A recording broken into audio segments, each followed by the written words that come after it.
Two men compete for the love of one woman. Tensions run high as they find themselves facing each other in a game of tennis. Careers and friendships are jeopardized as what once felt like a harmless love triangle threatens to destroy everything they once cared about. And all the characters are really hot. Hang on, let me just read that one more time. Two men compete for the love of one woman. Tensions run high as they find themselves facing each other in a game of tennis. Careers and friendships are jeopardized as what once felt like a harmless love triangle threatens to destroy everything they once cared about. And all the characters are really hot.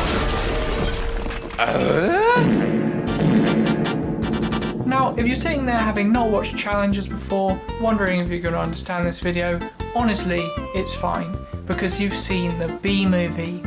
Now, if you haven't seen the B movie, I am going to have to tell you that you've never truly lived, you've probably never experienced true joy, and there's a high possibility that you're going to die alone.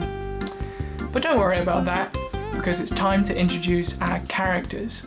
Okay, so this is how the characters in Challengers are just the characters from the B movie. In Challengers, we have Tashi, we have Art, and we have Patrick. And just for reference, I think they're all totally insufferable. My friends will ask me who my favourite character is, and I'm like, none of them. They're all horrible people, and they all suck, and I hate them. Now sure, I think some of them are worse than the others. I think Patrick is probably the most likeable character, because you know, he's an asshole, but at least he knows he's an asshole. And then Art, even though I find him really annoying, I do think the things he does probably aren't as bad as the other two, especially Tashi, who I think is completely insane, which I'll touch on in a moment. So yeah, this is kind of the central love triangle in Challengers. Obviously we have these two guys at the bottom competing for Tashi at the top, but I also think there's definitely some freaky shit going on between the two guys at the bottom, and I'm not going to elaborate on that. Moving on to the B movie, we have Vanessa, Ken, and Barry. We also have all of these other characters in the B movie, such as Sting, played by Sting. But just like in Challengers, the plot basically revolves around this central love triangle in which these two guys at the bottom are competing for Vanessa at the top. Now, you might disagree with me on this one, but I'm just saying if you look at the way Barry and Ken look at each other in this movie, there might be some freaky shit going on between them as well. Now, we've established that both movies revolve around this central love triangle. Now let me explain how each character in their respective position in the love triangle are exactly the same. So, Tashi and Vanessa, they're both the centre of the love triangle. Also, they're both totally insane and destroy everything for fun, basically, for absolutely no good reason. Zendaya, basically, she's just playing with these two guys, just for her own entertainment, really, in my opinion. And basically, I think ultimately she does it just so she can see a good tennis match. She's like a total psychopath. And then same with Vanessa, she cheats on Ken with a B, and basically that essentially almost leads to the end of the world as we know it, because she wanted to cheat on her boyfriend with a B. So yeah, I'd say she's pretty insane as well.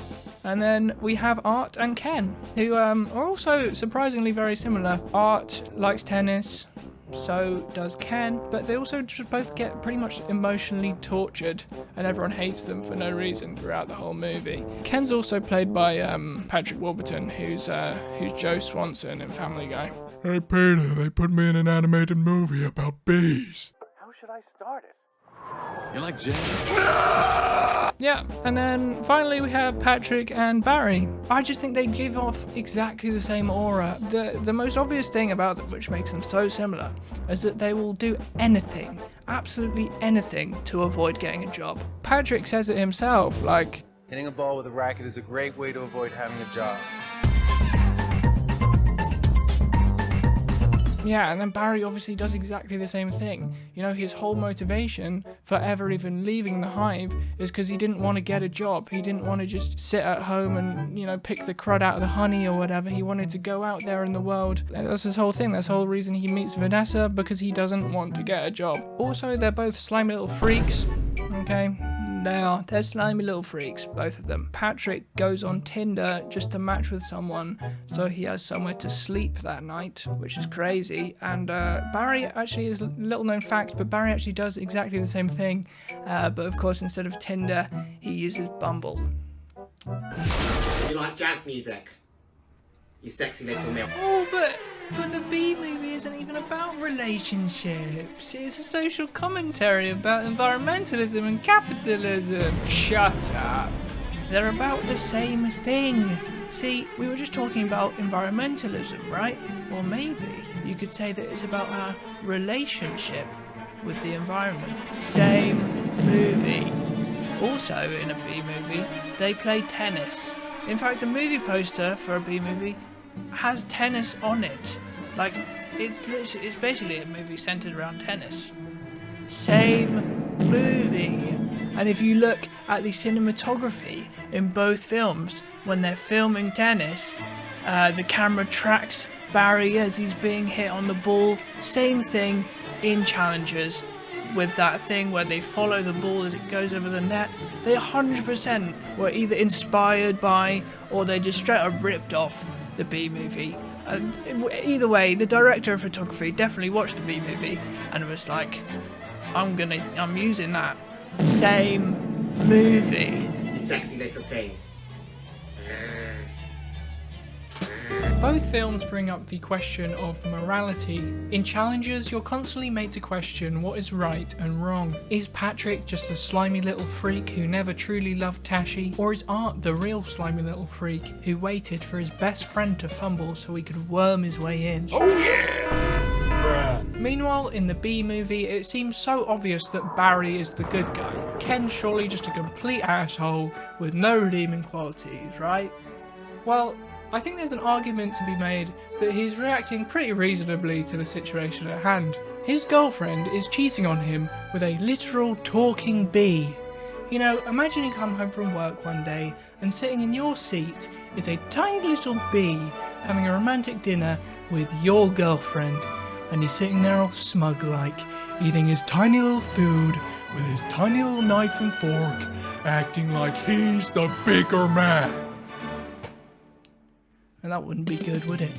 Now, I agree that much like Ken, Art is a little bit pathetic, but I would also argue that they are probably the most moral characters. In fact, I think they are actually both, in a way, the victims in their respective scenarios. Art being the victim of his own devotion to a woman who is using him, who stays with him not because she loves him, but because he guides her to a treasure she cannot possess. And Ken being the victim of a woman who values his life as less than that of a bee who will live no longer than a few weeks. And she cancelled yogurt night. I also do want to touch on the endings for both movies, because guess what? Once again, they're exactly the same. In the B movie, after Barry and Vanessa successfully sue the human race, all the honey is returned to the bees.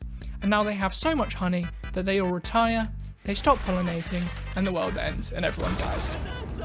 Just kidding. They actually save the world by using the pollen from the last ever flower show, and they start making honey again, and everything goes back to normal. The kind of weirdly plutocratic moral of the story being that the oligarchs exploiting you and hoarding all your wealth are really the people who keep the world turning, and if you successfully rise up against them, you'll eventually come crawling right back to become one of Jeff Bezos's drones, because earning $7 an hour to pick the crud out the honey is your true calling in life.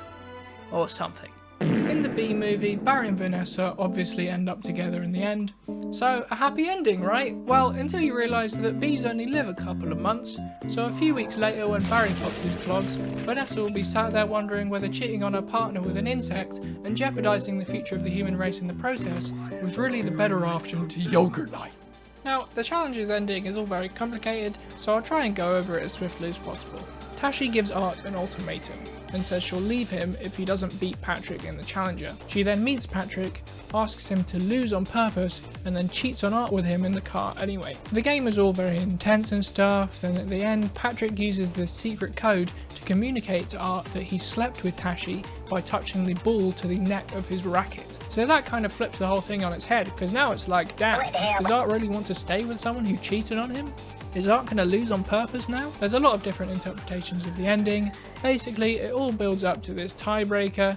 Art jumps up for the ball and falls over the net into Patrick's arms, and it doesn't actually explicitly say who won. The film just ends with them hugging and kissing each other in the mouth, in the middle of the court. But either way, the moral of the story is, it's not about the winning, it's about the friends you made out with along the way. Where are the MILFs? I really want to Now, you might be sitting there thinking, what on earth is this guy on about? How is this anything like the B-movie? Well, I would argue that the outcome in both films is exactly the same, because in both films, they all go through all this drama just to end up alone. If Art did win in Challengers, there's no way he's staying with Tashi, surely, because he just found out she cheated on him. And if Patrick won in some crazy turn of events, he would have been going against the agreement to lose on purpose. And Patrick's Vigs only live a few months anyway, so yeah. If anything, I'd say Patrick and Art probably ended up together. People always forget about the 20-minute post-credit scene of them just freaking it. Maybe Tashi should have been with Ken. They both love tennis and frozen yogurt and artificial sweetness. Maybe they all exist in the same universe and are somewhere out there, living it up in a weird polyamorous commune. They all play tennis together. Patrick and Barry bond over being unemployed, and it's yogurt night every night. And they all lived happy ever after, blah blah. Happily ever after. They all lived happily ever after. They all happily ever blah blah blah blah blah. They all lived happily ever after. They all lived happily blah blah blah.